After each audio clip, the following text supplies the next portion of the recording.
Hey friends, it's Laura with Laura's Handmade Haven. Welcome or welcome back. I'm so glad you joined me today. We're at the craft table again today, and we have a Cricut project to get going. Now, I know it's been a few years, but these blocks were like all the rage in the crafting community, and I have to admit that I still love them a lot. I have this setting on a shelf above my desk. Makes me very happy every time I walk into my crafty space and I see my Mizzou Tigers blocks up there. But I decided that I wanted to do something on the back side because these are all, I can turn them around and I can do something different. So why not, right? So today I'm going to show you, just in case you haven't made these blocks, how you can make them, a few shortcuts, and a few little tips and tricks along the way. So without further ado, we're going to head on over to the computer and get started in the Cricut Design Space. All right, so when you saw the Mizzou blocks sitting on my table, you may have wondered what the sizes were. And these are the different sizes for the boards. You use 2x4s for the individual letters. And then you use a 2x3 for that long, skinny word. And here are the sizes you need. I'll put this in the description box down below. If you want a set that looks like mine, this is the dimensions that you want. So basically the 2x4s, you cut 2 at 7 inches, 2 at 6, and 2 at 5. And then for the paper background, you basically just decrease by 1/4 of an inch and you do 3 inches wide, because 2x4s aren't actually 4 inches wide. They're like 3.5, I believe. So it might be even 3 1/4. But anyway, you use paper that's 3x6 3/4, 5 3/4, 4 3/4, and it's all written down here. And then for the word, it's a 2x3 board, and you want to cut it at 7 inches long. And again, your paper is going to be 2 1/4 by 6 5/8. So these are the different sizes of papers that I'm going to have to cut out of the background papers that I'm using for my scrapbook papers for the boards. And then the other thing we got to do is figure out the letters. So this is what I have done in Cricut Design Space. And so give me a minute to get this all booted up and going. Okay, so we have Cricut Design Space loaded up, and what I'm going to do is I'm just going to add squares to the canvas, and because I want the sharp points. I mean, we could do any shape that you wanted. This is just what I like. So I'm going to start by unlocking the restriction on dimensions so I can make these whatever size I want. So these are the first and last letters in my block set. It's the biggest, so it's 3x6 3/4. So I'm just going to get 2 of those on here. And I'm going to go ahead and use this so I can just decrease the size. And then here is the last size I needed. So I'm just going by the measurements that I showed you guys. So I have 2 that are 6 3/4, 2 that are 5 3/4, and 2 that are 4 3/4. Now the last one that I need is going to be for that word. So it's going to be 2 1/4 by 6 5/8, which is 6.625. And I'm going to go ahead and rotate it because I put my numbers backwards there. All right, so now I can hide that side panel. And then I'm just going to go ahead and lay out my blocks in the pattern. That way I can kind of see what it looks like. And I don't know if you guys know this, but you can select certain images or certain pieces, and then you can tell it to align the bottom. And that way I can get all of those like it's going to look when it's sitting on my table.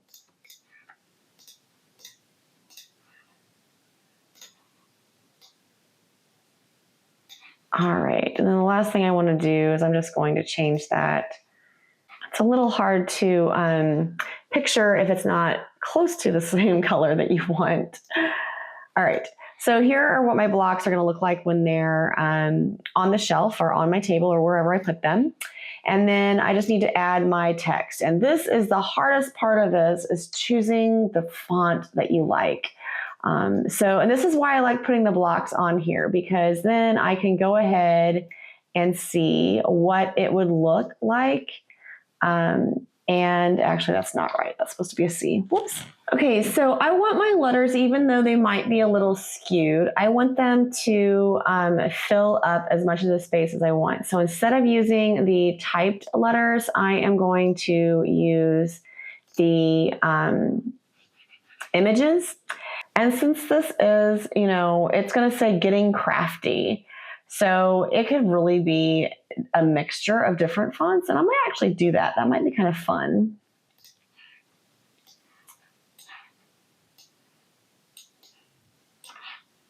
You do have to unlock it for each one of them. And then you can just squish it and make it fit onto the block.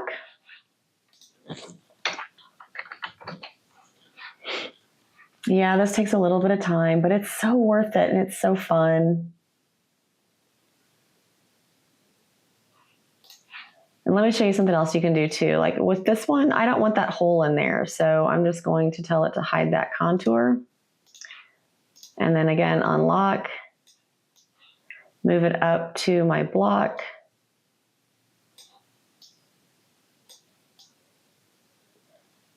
This is so helpful because then you can see exactly what it's going to look like on your boards. And like I said, I'm just going to kind of play with it and use some different fonts.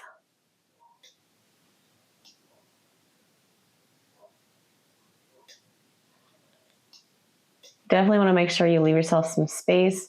Now, again, I'm going to go ahead and tell it to align to the center just so I can see what this is going to look like.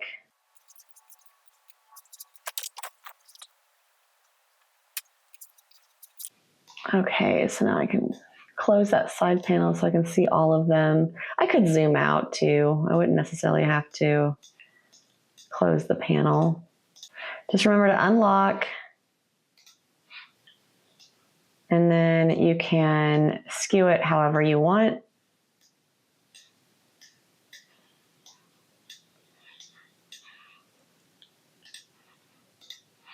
All right, so there's my crafty, and then I just need gettin'.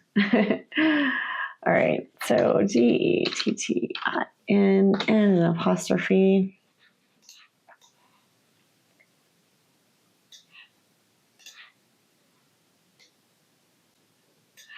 I'm gonna go a little smaller just to make sure it fits.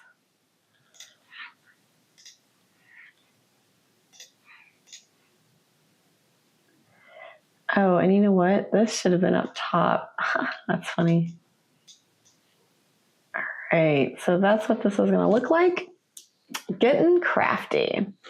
All right, so now what I'm gonna do is I'm just gonna send all of this to my Cricut and have it cut out the letters. The letters are actually gonna be purple, not black, but, and I can probably, let's see, I can do this. I'm not sure if it'll let me or not. We'll see. Yep, there we go. All right. So all the letters are going to be like a purple, and then the background paper is a teal. All right, so now that my project is saved, I'm going to get this loaded onto the mats and sent to the Cricut to cut out for me. Actually, let me go ahead and, I think I messed up a couple things here. I mean, it doesn't matter because they're going to be cutting out separately anyway, but just want to make sure that everything is the way I want it. And actually, I think I might make this C a little bigger. That's what I love about this so much, is because you can like see what it's going to look like. Is it going to fit on the paper right? Is it going to make you happy, basically? So now these, the background papers are, you know, just rectangles, right? So I wouldn't necessarily need to cut those out with my Cricut. I could totally cut those out with just my paper cutter, and I may do that. But the letters, we're going to send those over to the Cricut, and we will get those cut out and ready for the next step in making our crafty blocks. One change here before we get too far along, I went ahead and ungrouped the word getting or gettin' to letters, because that way I can get everything on one sheet of paper and I don't have to have two sheets of cardstock just because that letter or that word is together. So I did ungroup that to letters because obviously I'm going to put those together myself. I do have the Cricut Maker 3. I love my Cricut. I don't use it as much as I used to, but when I do have a project in mind that I want to use, I am so happy that I have it, and then I'm able to just cut out anything I want, basically. Now I'm using a pretty heavyweight cardstock, so I am going to put this on a heavy cardstock.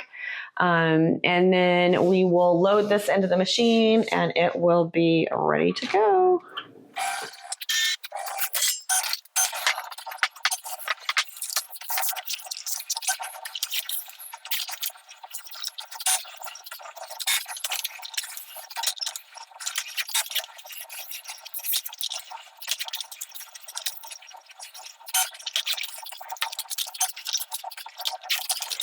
All right, so while the Cricut was cutting out my letters, I was cutting out the various shapes for the rectangles that I need for the boards.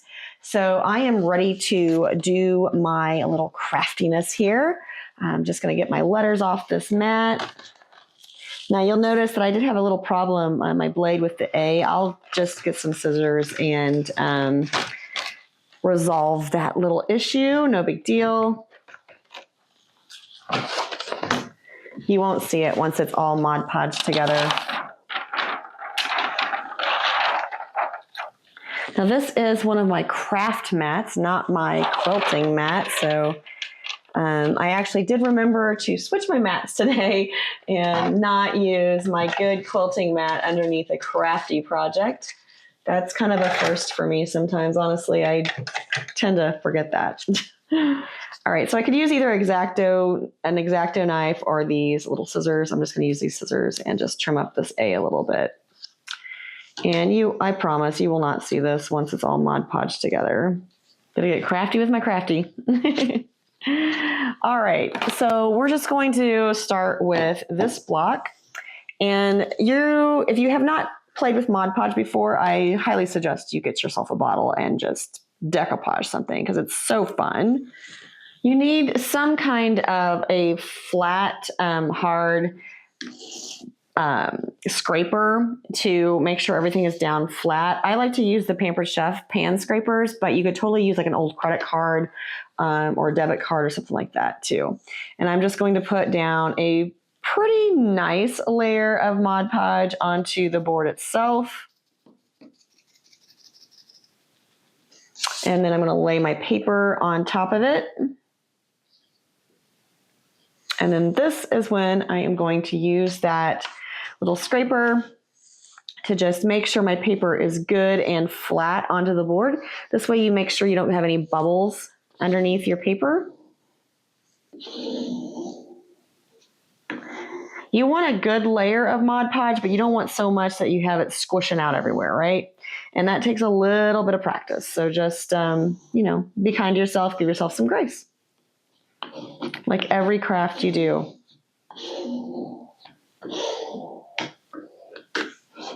This is your first time doing this. Do not expect it to be perfect. It may not be. All right, so I am going to just kind of play with my letters here a little bit. I'm going to make them fun and funky on here, so they're not going to be in a straight line. If I want them in a straight line, I would definitely grab a ruler and just lay it and, just kind of get them in a good place. Now I am going to look to see where halfway is, because that way I know that I can put my T here, the middle of my word. So that looks pretty cute to me. Now, as long as your Mod Podge is a little wet, you can move the letters around a little bit, but they definitely get stuck fairly quickly. So you got to work a little fast. And then I'm just going to get them all covered up with the Mod Podge. And then this is the first block. And we have 6 more to go. And then our little project will be done. Pretty quick and easy, huh? Now, there are different finishes on Mod Podge. You can get a glitter Mod Podge, which is super fun. This one, I believe, is just it's a gloss luster. So I think it's like their original. But then once this is dry, it will be perfectly clear and you will not see any of those brush strokes or anything. All right, so now I'm going to work on the rest of these letters and then we will wrap up.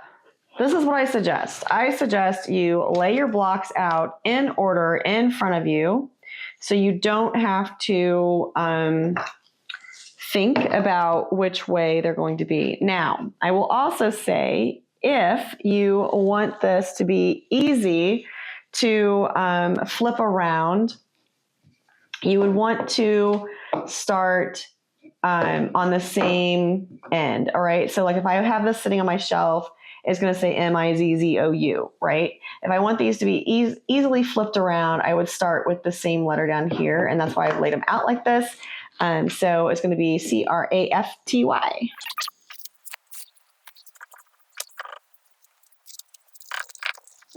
I'm going to tell you this board right here is not ideal because it has a hole there. So it means my paper is not going to be perfectly adhered to that board, which is not ideal, but it'll be okay. And again, taking my Pampered Chef scraper and just scraping down to make sure all that Mod Podge is pushed out to the edges, so I can know that my paper is good and sealed. Now, obviously where that hole is, that knot in that board was, it's not going to be as great as I wish it would be, but it'll be all right. Oh, the other thing I did with these boards before I put anything on them was I did stain the edges of all of them. So if you want them stained or painted, I would do that before you put your paper on, and obviously let it dry and all that good stuff.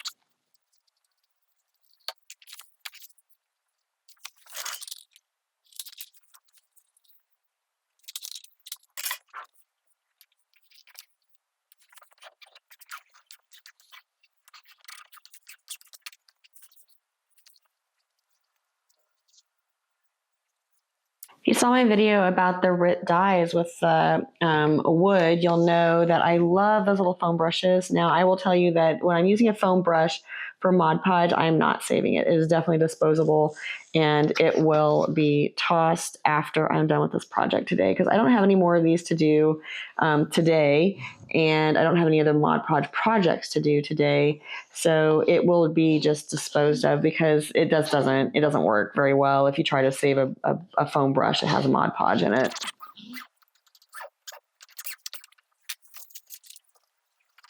Now I'm just putting a thin layer of Mod Podge on the paper so I can put the C on top of here. And again, you can take, since these letters are bigger, you can definitely go ahead and run your scraper or your card or whatever you're using over that to make sure that's really good and flat. I would definitely suggest you do that just because it will help make sure you don't have any bubbles or anything underneath your paper. I'm a little concerned about this block just because of that knot that's in it. I don't know how well that's going to work, but it is what it is.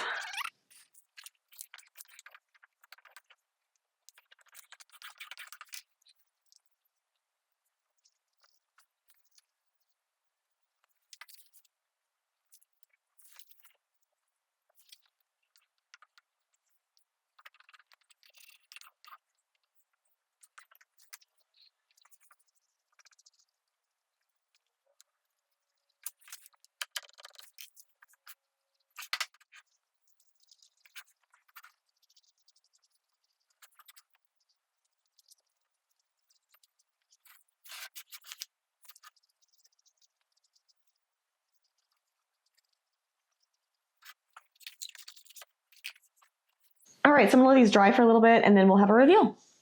All right, so here's our finished project. We have our 6 letter blocks and our 1 word block.